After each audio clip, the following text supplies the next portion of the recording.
첫 번째 가장 중요한 기준은 상대방 의사에 반했는지 여부입니다. 그렇기 때문에 내가 스토킹 피해를 입고 있다고 생각하신다면 명시적으로 그 행위를 금지하는 선언을 하실 필요가 있어요. 연락하지 마, 찾아오지 마, 따라오지 마, 근거를 남길 필요가 있습니다.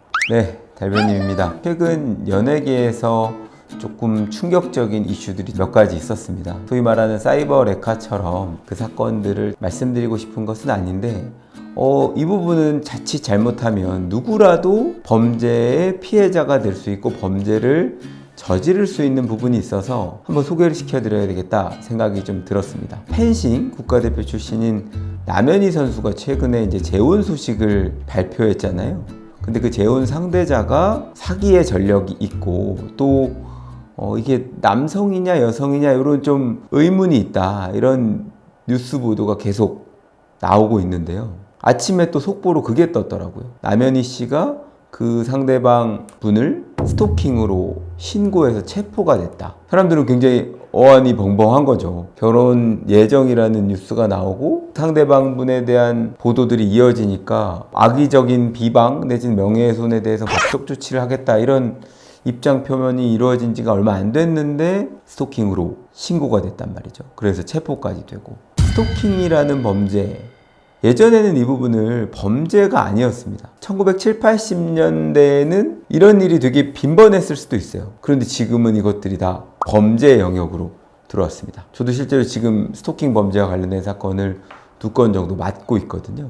그렇기 때문에 스토킹 범죄가 어떤 경우에 인정이 되고 어느 정도 처벌을 받을 수 있는지 이런 것도 조금 알려드리면 혹시 모를 범죄에 휘말리게 되거나 또 피해를 입었을 때 내가 이걸 그냥 단순히 참고 있을 게 아니라 적극적으로 조치를 취해야 되겠다, 이런 생각 하실 수 있을 것 같아서 말씀을 드려보겠습니다. 우선 범죄는 3가지 요건이 갖춰져야 됩니다. 첫 번째로는 범죄의 구속 여건, 두 번째로는 위법성이 있어야 되고, 세 번째로는 책임이 있어야 됩니다. 구속 요건이라고 하는 것은 법조항에서 어떤 행위를 어떤 범죄로 정해놓은, 예를 들어 사람을 폭행한 자, 사람을 살인한 자, 사실을 적시해서 명예훼손을 한 자, 이런 것들이 이제 구속 요건이거든요. 근데 이제 구속 요건에 해당된다고 해서 무조건 다 유죄냐? 아니죠. 이 위법성과 책임이 있어야 되는데, 두 번째 단계 위법성에 있어서 정당방위, 긴급피난, 자력구제,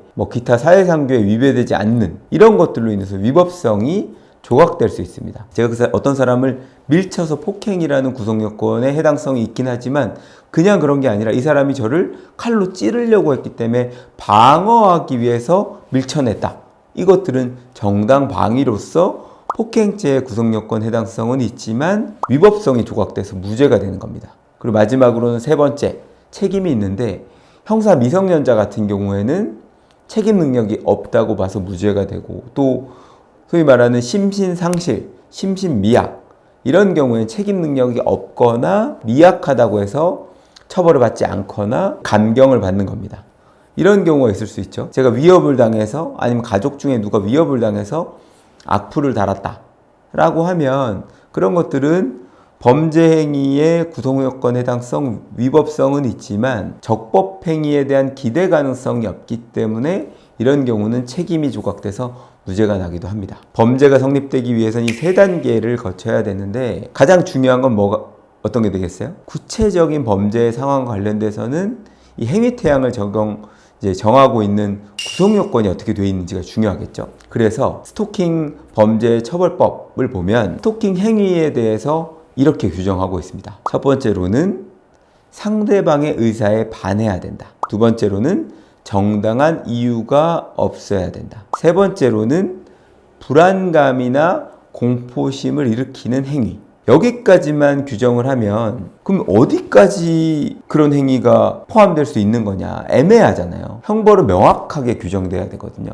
그렇기 때문에 구체적인 행위 태양을 7가지로 규정하고 있습니다. 첫 번째로는 상대방 그리고 동거인, 가족 등을 쫓아가거나 진로를 막아선 행위. 두 번째, 상대방의 주거, 직장, 학교 및 일상적인 생활 장소, 이런 곳들을 가서 기다리거나 지켜보는 행위. 세 번째로는 우편, 전화, 팩스, 정보통신망 등을 이용해서 물건, 글, 말, 부호, 음향, 그림, 영상, 화상 등이 도달하거나 나타나게 하는, 뭐 예를 들어서 카카오톡을 이용해서 하트 표시를 막 미친 듯이 보내는 거예요. 네 번째는 상대방한테 직접 또는 제3자를 통해서 물건을 도달하게 하거나 주거 등의 물건을 두는 행위. 그 집 앞에 찾아가서 화분을 계속 두는 겁니다.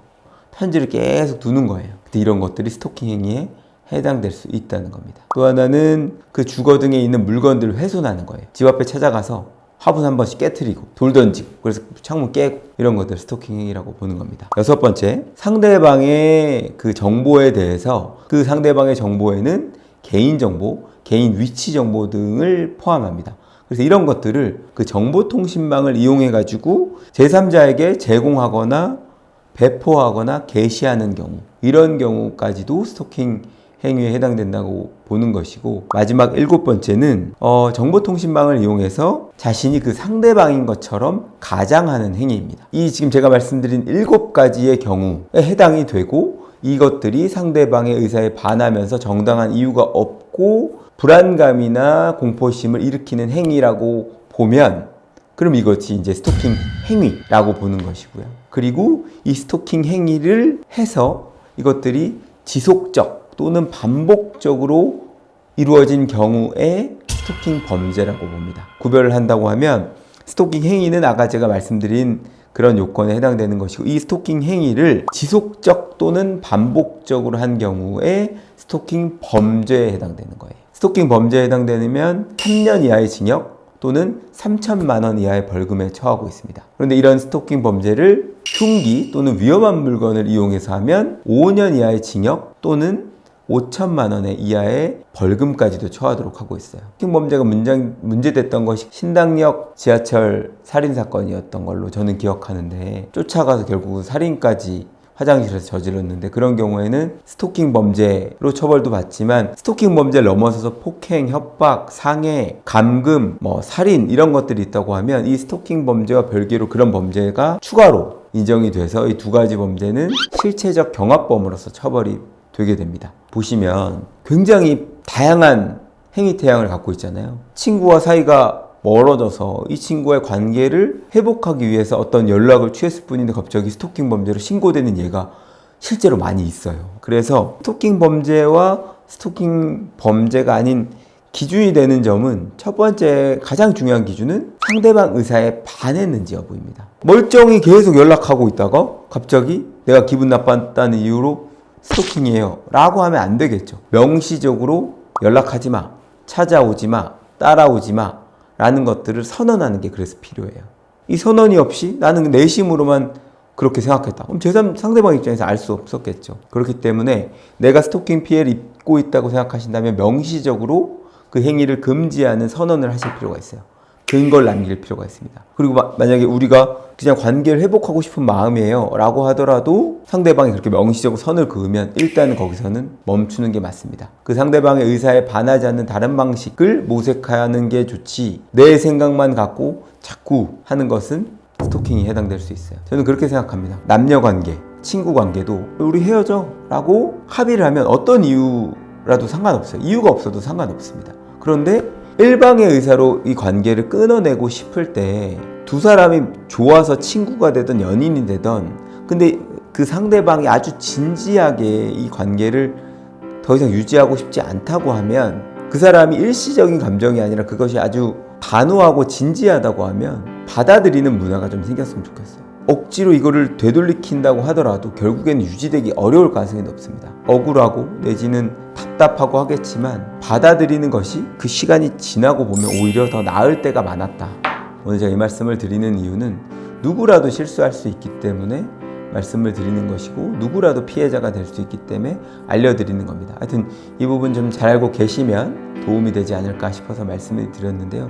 제가 이제 스토킹과 관련돼서 말씀을 드리다 보니까 성희롱 이 부분에 대해서 한번 소개를 시켜드리면 도움이 되지 않을까 싶거든요. 어떤 경우에 성희롱으로 볼 수 있는지, 제가 이 부분 관련해서 예전에 제주도에 가서 강연을 한번 한 적이 있었거든요. 그와 관련돼서 한번 소개를 시켜드리는 자리도 한번 마련하겠습니다. 하여튼 오늘 영상은 여기까지로 마무리하고요. 다음에는 더 재밌고 유익한 내용을 준비해서 돌아오겠습니다. 고맙습니다.